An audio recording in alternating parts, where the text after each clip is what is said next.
ধ্বংসস্তূপে পরিণত হচ্ছে মধ্যপ্রাচ্য।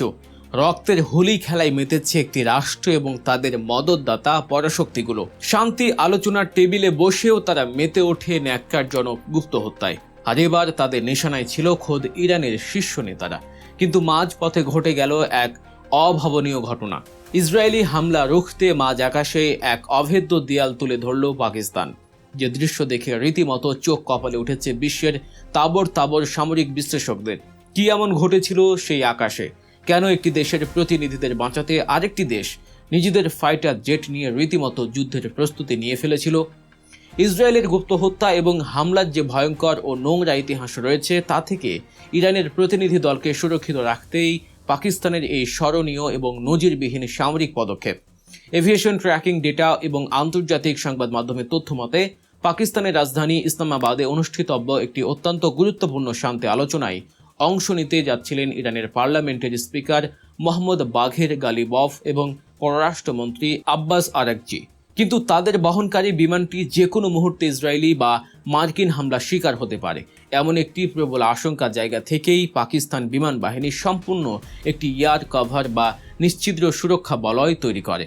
এই বহরে যুক্ত করা হয় পাকিস্তান বিমান বাহিনীর অত্যাধুনিক JF-17, F-16 এবং সর্বাধুনিক 4.5 জেনারেশনের J-10C যুদ্ধবিমান। পাকিস্তানের জনপ্রিয় গণমাধ্যমগুলো তাদের দাপ্তরিক সংবাদ মাধ্যমগুলোতে এই খবরের সত্যতা নিশ্চিত করে জানিয়েছে, ইরানের বন্দর আব্বাস থেকে শুরু করে পাকিস্তানের আকাশসীমা পর্যন্ত এই বিশাল সামরিক প্রোটোকল দেয়া হয়। মূলত ইসরায়েল এবং যুক্তরাষ্ট্রের যে কোনো অনাকাঙ্ক্ষিত ষড়যন্ত্র নস্যাৎ করতেই এই কঠোর ব্যবস্থা গ্রহণ করেছিল ইসলামাবাদ। ইসরায়েল এমন একটি রাষ্ট্র যাদের অতীতের ইতিহাস ঘাঁটলে দেখা যায় শান্তি আলোচনার নামে তারা বরাবরই অপর পক্ষের আলোচকদের হত্যা করতে পিছপা হয় না। আন্তর্জাতিক নিয়ম নীতি তোয়াক্কা না করে তারা বারবার মধ্যপ্রাচ্যে রক্তের বন্যা বইয়ে দিয়েছে। অন্যদিকে যুক্তরাষ্ট্রের বর্তমান প্রশাসন, বিশেষ করে ডোনাল্ড ট্রাম্প এবং তার রানিং মেট জেডি ভান্সের উপস্থিতিতে এই শান্তি আলোচনা আদৌ কতটা নিরাপদ তা নিয়ে ঘোর সন্দেহ তৈরি হয়েছিল। ইসরায়েল এর আগেও ইরানের শীর্ষ সামরিক ও রাজনৈতিক ব্যক্তিত্বদের উপর কাপুরুষোচিত হামলা চালিয়েছে। এবারও ইসলামাবাদ যাওয়ার পথে ইরানি প্রতিনিধি দলের উপর ইসরায়েলি যুদ্ধবিমান বা তাদের কোনো গোয়েন্দা ড্রোন হামলা চালাতে পারে এমন সুনির্দিষ্ট গোয়েন্দা তথ্যের ভিত্তিতেই এই হাই প্রোফাইল নিরাপত্তা মিশন পরিচালনা করা হয়। ডিফেন্স সিকিউরিটি এশিয়ার প্রতিবেদন অনুযায়ী এটি কোনো সাধারণ নিরাপত্তা মিশন ছিল না। পাকিস্তান বিমান বাহিনী প্রথমবারের মতো একটি ভিনদেশী রাজনৈতিক প্রতিনিধি দলকে সুরক্ষা দিতে তাদের integrated fighter, airborne early warning system এবং ইলেকট্রনিক ওয়ারফেয়ার প্যাকেজ একসঙ্গে ব্যবহার করেছে। এর মূল কারণ ছিল ইসরায়েলের হাতে থাকা দূরপাল্লার স্টিলথ প্রযুক্তি এবং রাডার ফাঁকি দেওয়ার সক্ষমতাকে পুরোপুরি অকেজো করে দেয়া। দর্শক, ভূ রাজনীতি আর সামরিক খাতের এমন সব রোমাঞ্চকর সত্য ও বিশ্লেষণধর্মী খবর নিয়মিত পেতে গল্প নিউজ চ্যানেলটি এখনই সাবস্ক্রাইব করুন। চলুন মূল আলোচনায় ফিরে যাই। ইরানের এই প্রতিনিধি দল যদি বিন্দু মাত্র ক্ষতির সম্মুখীন হতো, তবে তা শুধু ইরানের জন্যই নয়, বরং মধ্যপ্রাচ্যে চলমান সংকটকে একটি ভয়াবহ এবং নিয়ন্ত্রণের বাইরে চলে যাওয়া যুদ্ধের দিকে ঠেলে দিত। আকাশপথে এই নিরাপত্তা মিশনটি ঠিক কিভাবে পরিচালিত হয়েছে তার বিস্তারিত তথ্য যে কোনো সামরিক জ্ঞানসম্পন্ন মানুষকে অবাক করতে বাধ্য।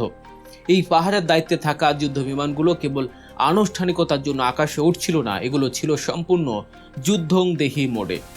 প্রতিরক্ষা বিষয়ক একাধিক ওয়েবসাইটের তথ্য মতে, ইরানি বিমানটির দুই পাশে 4 থেকে 6টি করে অত্যাধুনিক যুদ্ধবিমান সার্বক্ষণিক পাহারায় ছিল। এর মধ্যে সবচেয়ে উল্লেখযোগ্য ছিল চীনের তৈরি J-10C ফাইটার জেট। এই বিমানে রয়েছে অ্যাক্টিভ ইলেকট্রনিক্যালি স্ক্যান্ড অ্যারে বা এইসা রাডার এবং PL-15 beyond visual range missile, যা বহু দূর থেকে শত্রুর বিমানকে চোখের পলকে ধ্বংস করতে সক্ষম। এর পাশাপাশি ছিল JF-17 ব্লক 3 যুদ্ধবিমান। এগুলোর মধ্যে থাকা KLJ-7A রাডার সরাসরি পাকিস্তানের কমান্ড সেন্টারের সাথে যুক্ত থেকে প্রতি মুহূর্তে ডেটা আদান প্রদান করছিল। আর এই পুরো বহরকে ব্যাকআপ দেওয়ার জন্য ছিল F-16 যুদ্ধবিমান, যা অতি গুরুত্বপূর্ণ ব্যক্তিদের নিরাপত্তায় পরীক্ষিত একটি বাহন। অর্থাৎ ইসরায়েলি কোনো ফাইটার জেট বা ড্রোন যদি শত কিলোমিটার দূর থেকেও ইরানি এই বিমানের দিকে নজর দেওয়ার চেষ্টা করত, তবে মুহূর্তের মধ্যেই পাকিস্তানের এই ফাইটার জেটগুলো তাদের পাল্টা জবাব দেওয়ার জন্য প্রস্তুত ছিল। এই মিশনের সবচেয়ে চমকপ্রদ দিকটি ছিল শুধু ফাইটার জেটের উপস্থিতি নয়, বরং সার্বক্ষণিক নজরদারির জন্য সায়াব এরিয়ায় airborne early warning and control system বা সংক্ষেপে এওয়াক্স বিমানের ব্যবহার। এটি মূলত একটি শক্তিশালী উড়ন্ত রাডার। দক্ষিণ পাকিস্তান এবং উত্তর আরব সাগরের আকাশে চক্কর দিচ্ছিল এই শক্তিশালী রাডার বিমানটি। কয়েকশো কিলোমিটার দূরে যে কোনো বিমানের গতিবিধি নির্ভুলভাবে শনাক্ত করতে সক্ষম এই সিস্টেম। ইসরায়েল সাধারণত রাডার ফাঁকি দিয়ে অনেক দূর থেকে স্ট্যান্ড অফ অস্ত্র ব্যবহার করে হামলা চালাতে অভ্যস্ত, কিন্তু পাকিস্তানের এই এওয়াক্স বিমানটি আকাশে থাকায় ইসরায়েলের সেই গোপন হামলার পথ পুরোপুরি বন্ধ হয়ে যায়, কারণ তাদের যে কোনো বিমান বা ড্রোন ইরানি প্রতিনিধি দলের রুটের কাছাকাছি আসার অনেক আগেই ধরা পড়ে যেত। শুধু তাই নয়, এই বিমানগুলোর অন্যতম কাজ ছিল শত্রুপক্ষের রাডার জ্যাম করে দেয়া, তাদের যোগাযোগ ব্যবস্থা বিচ্ছিন্ন করা এবং স্যাটেলাইট নেভিগেশন সিগন্যাল বাধাগ্রস্ত করা। পারস্য উপসাগর এবং আরব সাগরে যুক্তরাষ্ট্র ও ইসরায়েলের যে বিশাল গোয়েন্দা নজরদারি নেটওয়ার্ক রয়েছে তাকে বন্ধ করে দেওয়ার জন্যই এই অত্যাধুনিক প্রযুক্তি ব্যবহার করা হয়েছিল।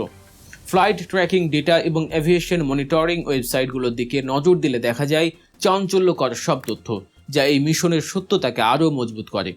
অনলাইনে দেখা যায় পাকিস্তান বিমান বাহিনীর বেশ কয়েকটি নির্দিষ্ট কল সাইন সৌদি আরব এবং বাহরাইনের কাছাকাছি আসার পর হঠাৎ করেই সিভিলিয়ান ট্র্যাকিং সিস্টেম থেকে গায়েব হয়ে যায়। সাধারণ ফ্লাইটের ক্ষেত্রে এমনটা কখনোই ঘটে না। যখন কোনো সামরিক বিমান অত্যন্ত স্পর্শকাতর মিশনে থাকে এবং শত্রুর চোখ ফাঁকি দিতে চায়, তখনই তারা রাডার বা রেডিও সিগন্যাল বন্ধ করে দিয়ে এভাবেই অদৃশ্য হয়ে যায়। পারস্য উপসাগর এবং আরব সাগর এখন আর কোনো সাধারণ জলপথ নেই।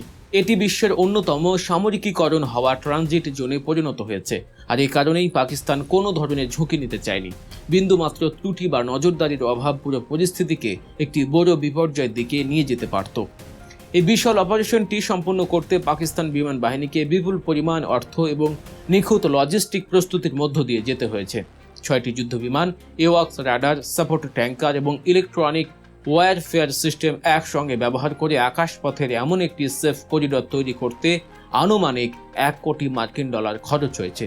একটি দেশের শীর্ষ নেতাদের সুরক্ষার জন্য অন্য একটি দেশের এমন বিশাল অঙ্কের অর্থ ব্যয় এবং সামরিক প্রস্তুতি প্রমাণ করে যে এই অঞ্চলে ইসরায়েলি আগ্রাসনের হুমকি কতটা বাস্তব। পাকিস্তান এই উদ্যোগের মাধ্যমে শুধু ইরানের প্রতি তাদের বন্ধুত্বেরই প্রমাণ দেয়নি, বরং তারা বিশ্বকে দেখিয়ে দিয়েছে যে ইসরায়েলি গুপ্ত হত্যার বিরুদ্ধে এখন আঞ্চলিক শক্তিগুলো জোটবদ্ধ হচ্ছে। যদি ইসরায়েল এই ফ্লাইটে কোনো ধরনের হামলা চালানোর দুঃসাহস দেখাতো, তবে পাকিস্তানের যুদ্ধ বিমানগুলো সরাসরি সংঘাতে জড়িয়ে পড়ত, আর এর ফলে পুরো মধ্যপ্রাচ্য এবং দক্ষিণ এশিয়া এক ভয়ঙ্কর রূপ ধারণ করত। আন্তর্জাতিক রাজনীতির মাঠে এই ঘটনাটি একটি বিশাল বার্তা নিয়ে গেল। পরাশক্তিগুলো রক্তচক্ষু উপেক্ষা করে পাকিস্তান বুঝিয়ে দিল আঞ্চলিক নিরাপত্তার প্রশ্নে তারা কোনো আপোষ করবে না। দর্শক, আজকের এই বিশ্লেষণটি আপনাদের কাছে কেমন লাগলো তা অবশ্যই কমেন্ট করে জানাবেন। এমন আরও গুরুত্বপূর্ণ ভূ রাজনৈতিক বিশ্লেষণ এবং প্রতিরক্ষা বিষয়ক খবর পেতে গল্প নিউজ চ্যানেলটি সাবস্ক্রাইব করে আমাদের সাথে থাকুন। দেখা হচ্ছে পরবর্তী ভিডিওতে। সে পর্যন্ত আমাদের অন্যান্য ভিডিওগুলো দেখুন এবং গল্প নিউজের সাথে থাকুন। আল্লাহ হাফেজ।